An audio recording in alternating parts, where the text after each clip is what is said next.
Hello students, welcome to Semstar online learning classes. Over here you will get the best platform to upgrade your knowledge and make yourself better. Today we are starting with a new chapter, that is punctuation. It is a very interesting topic and you will be enjoying while learning this chapter. So let's start with the definition of punctuation. What is punctuation actually? So, punctuation marks indicate pauses that are used to separate sentences or a part of sentence from another in order to give it a clearer meaning. So, in short, punctuation basically help us to improve our spelling and grammar. That is why we study punctuation. And many students hate punctuation, but I have really worked hard to understand it. And one thing I have learned is that you need to see punctuation as a friend that helps you get your point across by making your writing, spelling, and meaning clear to the reader. And that is why we study punctuation, and that is why punctuation is very important chapter in English grammar. Marks of punctuation play a very important role in giving intended meaning to the language. So, in this slide, we will study the use of punctuation or why we should study punctuation mark. Means each and every chapter is having some importance, right? So, we should know what is the importance of that chapter before studying. So, use of wrong punctuation mark or even wrong placement of punctuation mark can change the meaning of the sentence completely and sometimes even convert the sentence to complete nonsense. So that what the importance of punctuation mark is. Now, the importance of correct punctuation mark has been brought out clearly in the following sentences. I have written 3 sentences over here. So, you have to look at these sentences very carefully. So, look at the first sentence. The first sentence says, "Let's eat, Daddy. Let's eat, Daddy." In the first sentence, Daddy is being called for dinner. Means someone is calling Daddy to come, let's have dinner, right? However, in the second sentence, Daddy himself has become an item to be eaten. Understood what I'm trying to say? Means if we will omit comma, the meaning of the sentence has entirely changed, right? Omission of comma in this case has converted the second sentence to complete nonsense, right? So that what the importance of punctuation mark is.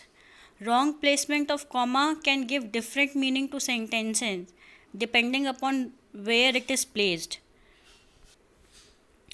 Now look at the second sentence. Hang him, not let him free. Hang him not, let him free.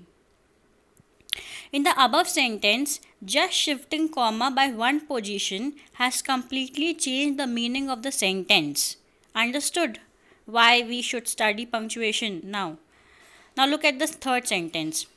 Shifting the comma by just one place has completely changed the meaning of the sentence. Like, the criminal, says the judge, should be hanged. The criminal says the judge should be hanged. So, in the second sentence, it is not the criminal but the judge who should be hanged, right? So, just placing the comma at different position has changed the meaning of the sentence completely. So, I guess above sentences are enough to prove importance of use of not only correct punctuation mark but their correct placement also, and why we should study punctuation mark or why we should study punctuation. I hope this is clear to everyone. Now, as we have already understood that marks of punctuation and capital letters make our writing clearer and easier to understand. So, in the previous classes, you have learnt what the most commonly used punctuation marks are, but we'll discuss them once again. Okay, so first we will start with capital letters. So what is a capital letter? A word is said to be in block capitals when all its letters are capital letters, right? Like for example, in this slide, I have used block letters, capital letters. I have written in block letters. So that is the meaning of what? Capital letters, right? Now let's see the rules for using capital letters. Rule 1. What rule 1 says?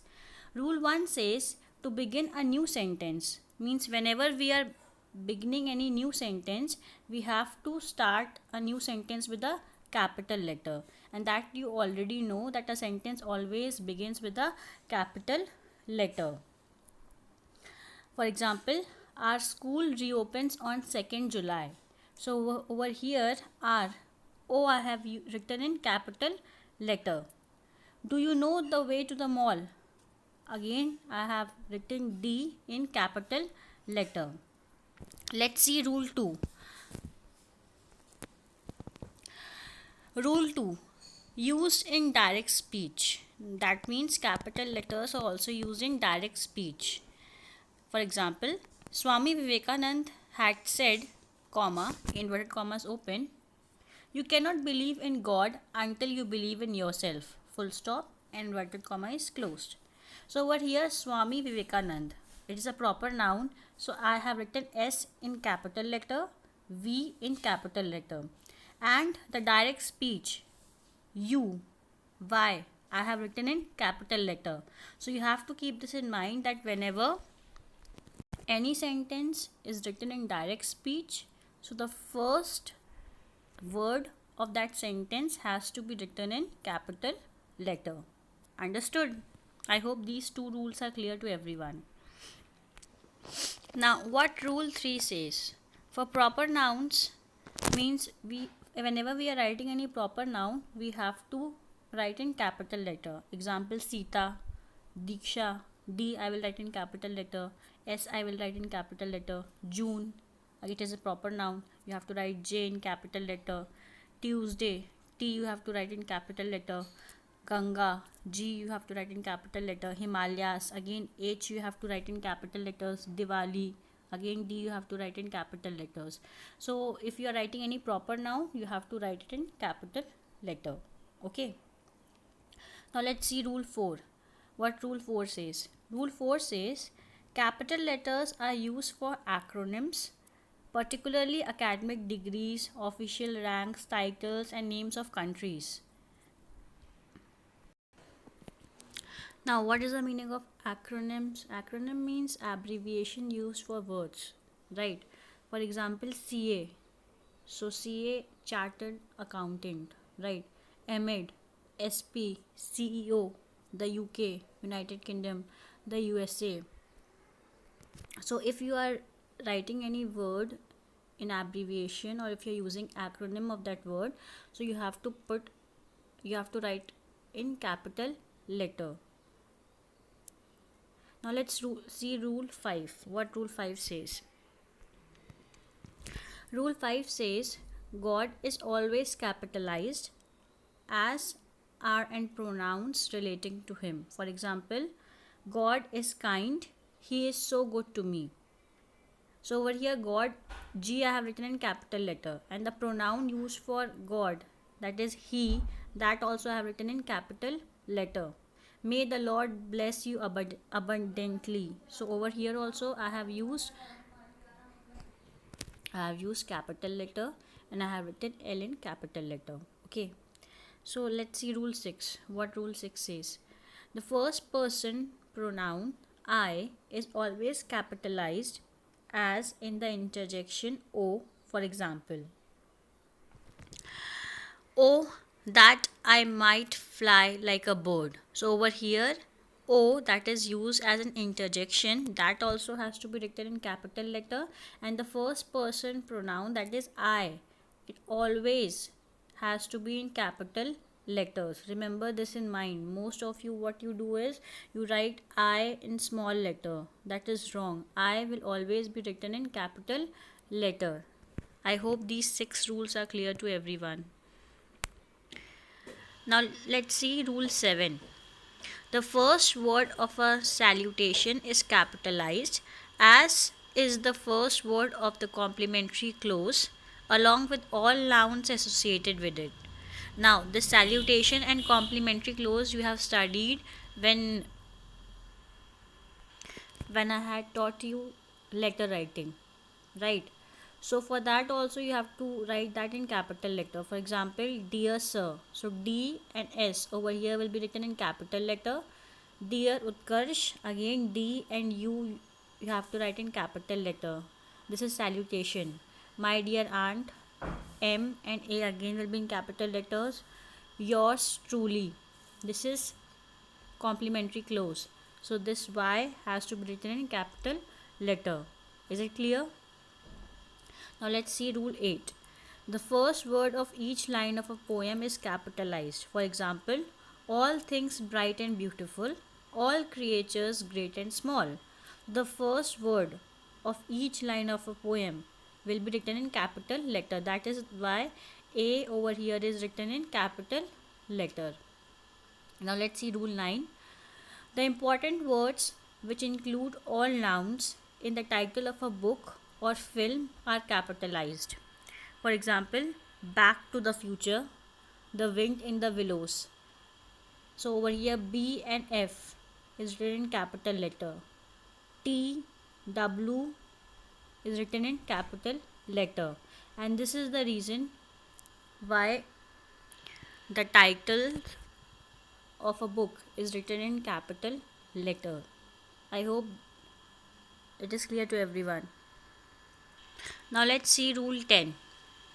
We use capital letters to write designation of distinction. For example, the principal, the president, the secretary. So over here P and S is written in capital letter. Rule 11.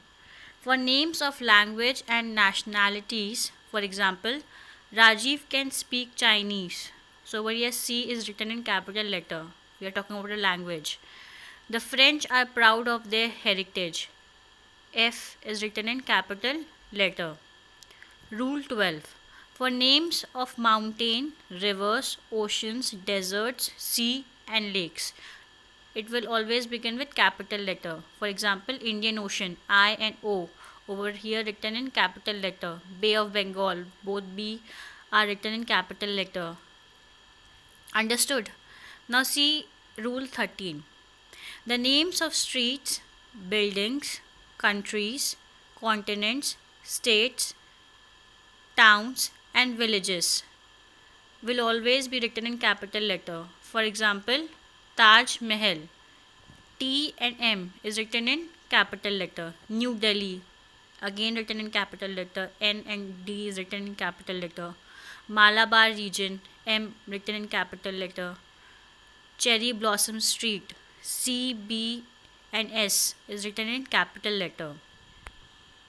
So this was about the rules for using capital letters, and I hope this is clear to everyone.